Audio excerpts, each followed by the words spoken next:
Yo, what's going on YouTube? Doom49 here, bringing you some Medal of Honor Warfighter gameplay. Now, I'm going to let this thing roll out to the very end, because I know you guys want to see some more of that gameplay and see how everything works out.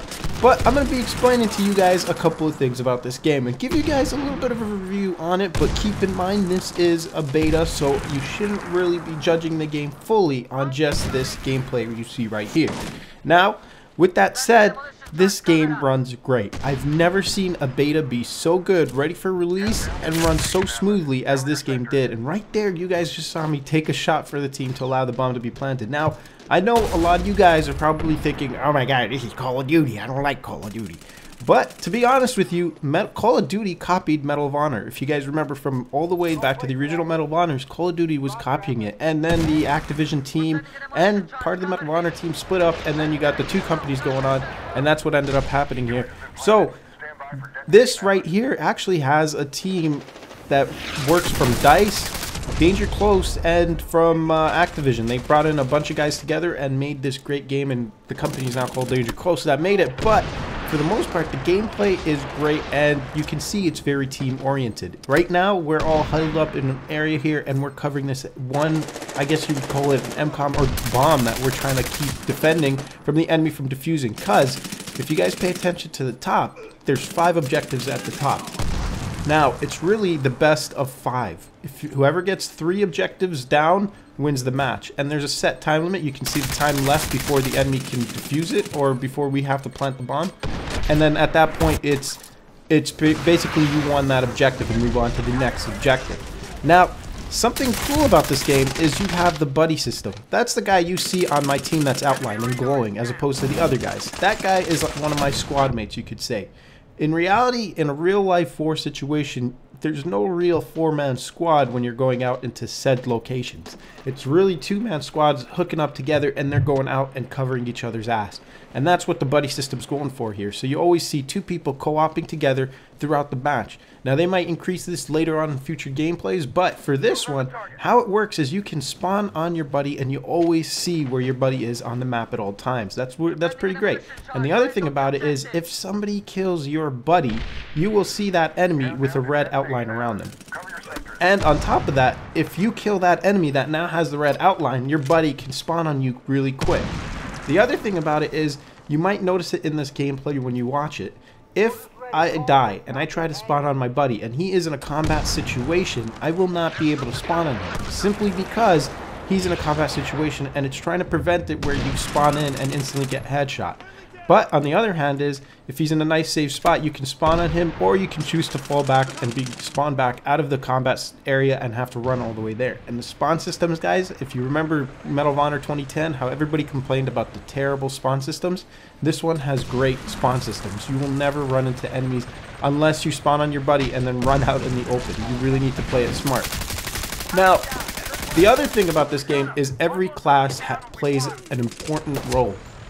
Every single class. Right now I think I'm playing the assault class, but every class being, there's a heavy, there's an engineer, I would say, I guess. I really don't remember the names of it all, but there's about like 6 or 7 classes, but each class plays an important role in the sense that one class can be, like, take for example the heavy. He pretty much can call in the Black Hawk after getting a certain amount of kills, and if he gets more kills, he can call in some other things into the gameplay.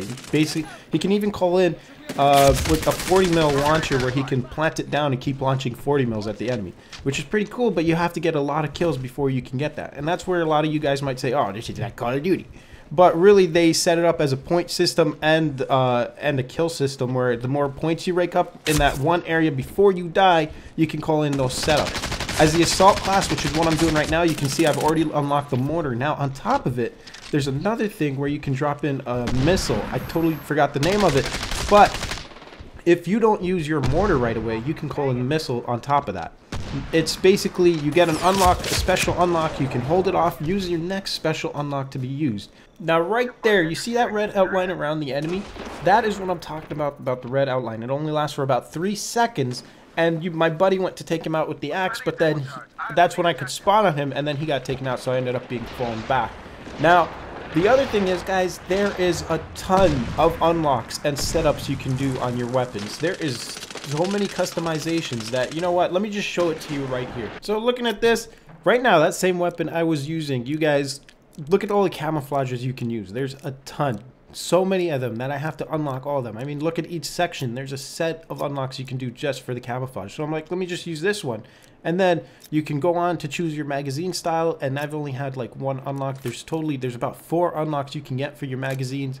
And then you can go on to choose different setups like your muzzle, your receiver group, your optics, and your selection of the weapon. And let me tell you, your weapon selection, there is a lot of weapons for each class.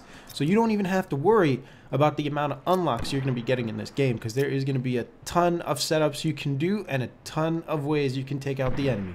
So to sum it up here, guys, this game, to tell you how it's really like, it's actually like Medal of Honor 2010. If you really want to know what that's like, go check out some footage on it.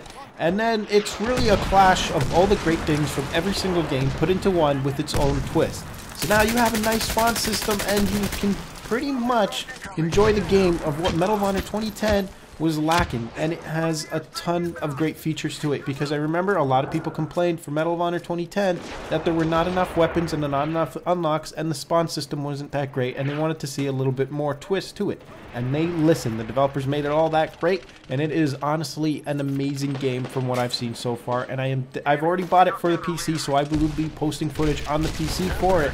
But the other thing I want to point out to you guys is the destruction on this, because it is running on the Frostbite 2 engine. The most destruction you will see on it is like you would in Battlefield 3 Close Quarters. And there's the score right there, where I'm going 15-7 on my team. We're the Fire Team Bravo, and that sums it up, guys.